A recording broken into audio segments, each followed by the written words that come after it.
जय माता दी। राधे राधे। आइए सुनते हैं संकटा माता व्रत कथा। एक बुढ़िया थी। उस बुढ़िया का एक बेटा था जिसका नाम था रामनाथ। रामनाथ धन कमाने के लिए परदेश चला गया। बुढ़िया अपने पुत्र के विदेश जाने के बाद बहुत चिंतित और दुखी रहने लगी, क्योंकि बहू उसे प्रायः नित्य खरी खोटी सुनाया करती थी।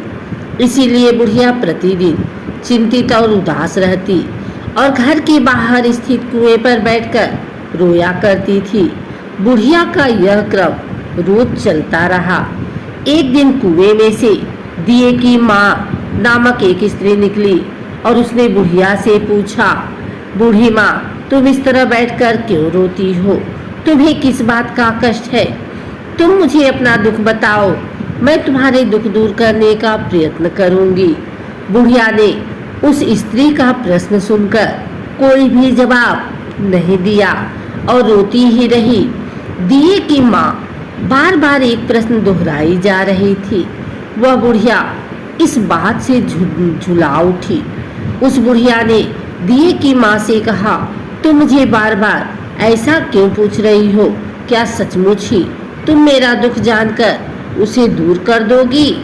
बुढ़िया की बात सुनकर दिए की माँ ने उत्तर दिया, मैं अवश्य ही तुम्हारे कष्टों को दूर करने का प्रयत्न करूंगी। बुढ़िया ने दिए की माँ का ऐसा आश्वासन पाकर कहा, मेरा बेटा कमाने के लिए परदेश चला गया है। उसके पीछे मेरी बहू मुझे बहुत बुरा भला कहती रहती है। यही मेरे दुख का कारण है। बुढ़िया की बात सुनकर दिए की माँ ने कहा, यहाँ के वन में संकटा माता रहती है। तुम अपना दुख उनसे सुनाकर कष्ट से छुटकारा पाने के लिए प्रार्थना करो। माँ बहुत दयालु है, दुखियों के प्रति बहुत सहानुभूति रखती हैं।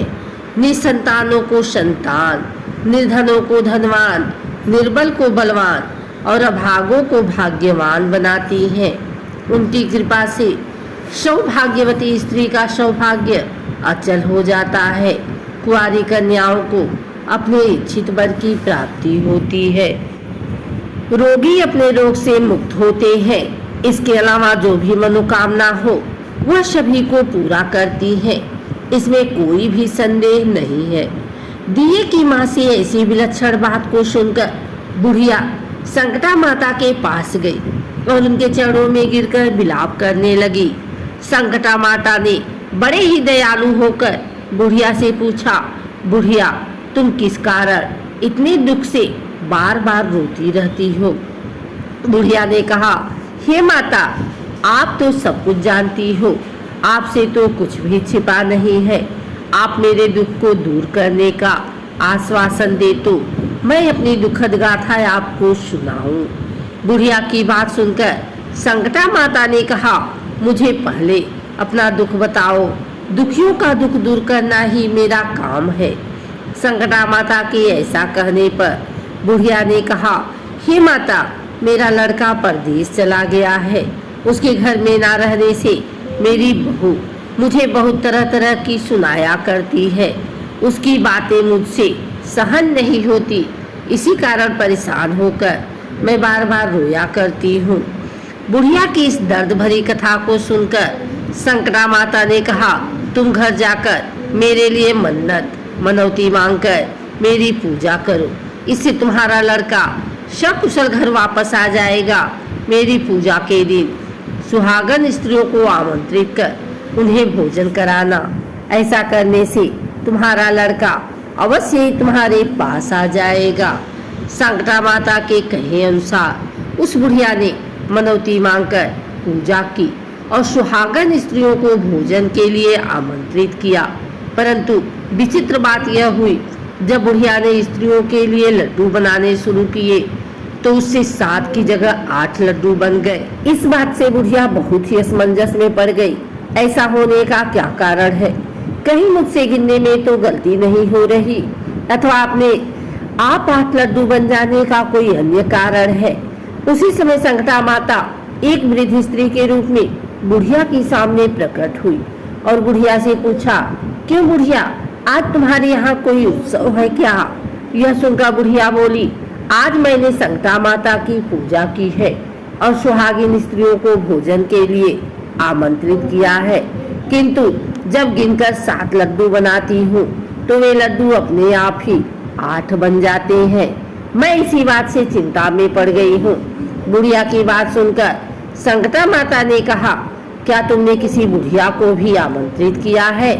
बुढ़िया कहने लगी, नहीं, मैंने ऐसा नहीं किया, परंतु तुम कौन हो?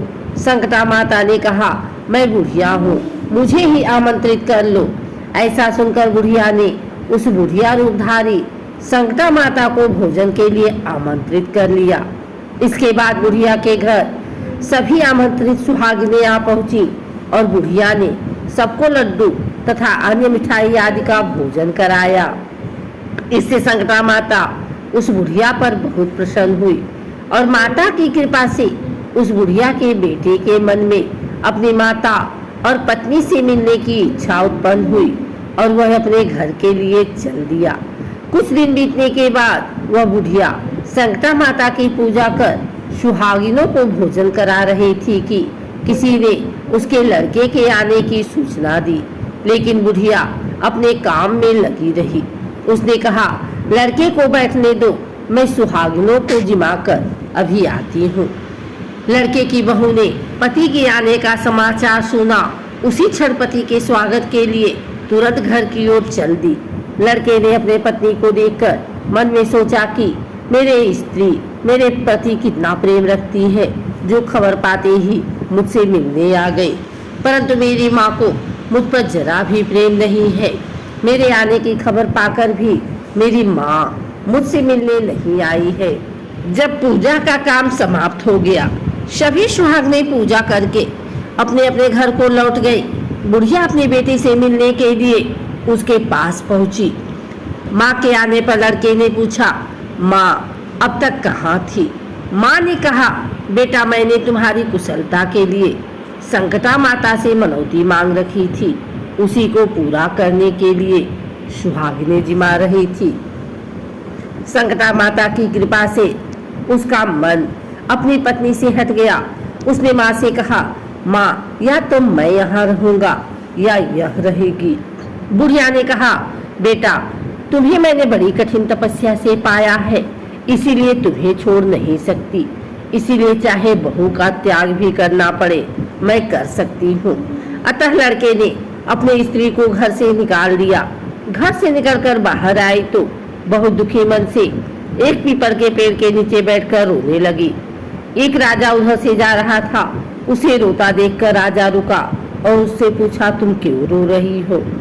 तब उसने अपनी सारी व्यथा राजा को कह सुनाई। राजा ने कहा, आज से तुम मेरी धर्म बहन हो, इसलिए रो मत, मैं तुम्हारे सभी कष्टों को दूर करने का प्रयास करूंगा। यह कहकर राजा उस स्त्री को अपने महल में लेकर आ गया। महल जाकर राजा ने रानी को सारी कथा सुनाई और रानी को कहा, देखो आज से मेरी यह धर्म बहन है, इसी महल में रहेगी और इसको किसी भी प्रकार का कष्ट नहीं होना चाहिए। राजा के यहाँ पहुंचकर कुछ दिन बाद धर्म से प्रेरित होकर रामनाथ की स्त्री ने भी संकटा माता का व्रत आरंभ कर दिया और संकटा माता के निमित्त सुहागिनों को भोजन कराने के लिए आमंत्रित किया। उसने रानी को भी आमंत्रित किया। जब सभी सुहागिनें लड्डू खाने लगी तो रानी ने कहा, मुझे तो रबड़ी मलाई और स्वादिष्ट मिष्ठान ही हजम होते हैं, यह पत्थर समान लड्डू कैसे हजम होंगे? ऐसी अवहेलनापूर्ण बातें कहकर रानी ने लड्डू खाने से मना कर दिया। कुछ समय बाद संकटा माता की कृपा से रामनाथ अपनी पत्नी को खोजते हुए राजा के महल में आया।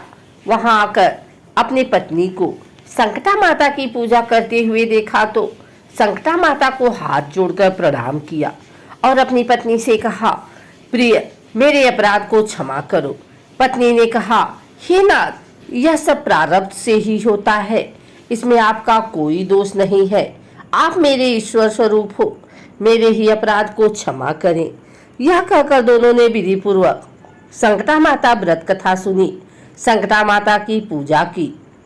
पूजा को समाप्त कर सुहागिनों को जिमाकर दोनों पति पत्नी अपने घर की ओर प्रस्थान के लिए तैयार हुए। जाते समय रामनाथ की स्त्री ने राजा रानी से कहा, जब मुझ पर दुख पड़ा था तो आप लोगों ने धर्म बहन बनाकर मुझे आश्रय दिया था। यदि आपको किसी भी तरह की सहायता की आवश्यकता होगी तो मेरी कुटिया में निसंकोच चले आना। ऐसा कहकर दोनों पति पत्नी अपने घर चले आए। संकटा माता के प्रसाद का निरादर करने के कारण रानी पर भारी संकट आ पड़ा। रामनाथ की बहू के जाते ही उनका राजपाट नष्ट हो गया। ऐसी विपत्ति में पड़कर रानी ने राजा से कहा, ना मालूम वह तुम्हारी धर्म बहन कैसी थी, उसके यहाँ से जाते ही सब कुछ नष्ट हो गया। रानी ने राजा से कहा, जाते समय वह कह गई थी कि जब मेरे पर कष्ट पड़ा था तब मैं तुम्हारे यहाँ आई और कदाचित तुम्हारे ऊपर कोई भी कष्ट पड़े तो तुम मेरे घर चले आना। इसीलिए हम लोगों को उसके यहाँ ही चलना चाहिए। ऐसा विचार कर राजा रानी दोनों ही अपनी धर्म बहन के घर गए। वहां जाकर रानी ने कहा, बहन तुम्हारे जाते ही ऐसा क्या हो गया कि हमारी सारी संपत्ति नष्ट हो गई। हम लोग बहुत परेशानी में पड़े हुए हैं। रानी की बात सुनकर रामनाथ की स्त्री ने कहा, बहन मैं तो कुछ नहीं जानती, मेरी तो सब करता धरता संकटा माता है, इसके अतिरिक्त कोई दूसरा नहीं। इसीलिए मेरी राय में तुम संकटा माता से अपनी भूलों के लिए क्षमा याचना करो। उन्हीं की मान मनौती से तुम्हारा काम बन जाएगा। तुम्हारे सारे बिगड़े काम अपने आप सुधर जाएंगे। रामनाथ की स्त्री की बातें सुनकर रानी ने श्रद्धा भक्ति से संकटा माता का व्रत किया और सुहागनों को जिमाकर अनजाने में हुई अपनी सब भूलों के लिए संकटा माता से बार बार क्षमा मांगी। रानी के ऐसा करते ही संकटा माता प्रसन्न हो गई और रात में रानी को स्वप्न में कहा कि तुम दोनों पति पत्नी अपने महल को चले जाओ, वहां जाकर मेरी पूजा करना और मेरे निमित्त सुहागनों को जिमाना। ऐसा करने से तुम्हारा गया हुआ राजपाट तुम्हें दोबारा वापस मिल जाएगा। सुबह होते ही रानी ने अपने स्वप्न की बात राजा को बताई। रानी की बात सुनते ही राजा उसी क्षण रानी को साथ लेकर अपने महल की ओर चल दिया। महल में आने के बाद राजा रानी ने संकटा माता के कहे अनुसार पूर्ण भक्ति भाव से माता संकटा की पूजा की और सुहागनों को भोजन कराया। ऐसा करने से उनका बिगड़ा हुआ सारा समय सुधर गया और सारा राजपाट उन्हें वापस मिल गया और वह पहले की ही तरह राज्य को भोगने लगे। बोलो संकटा माता की जय।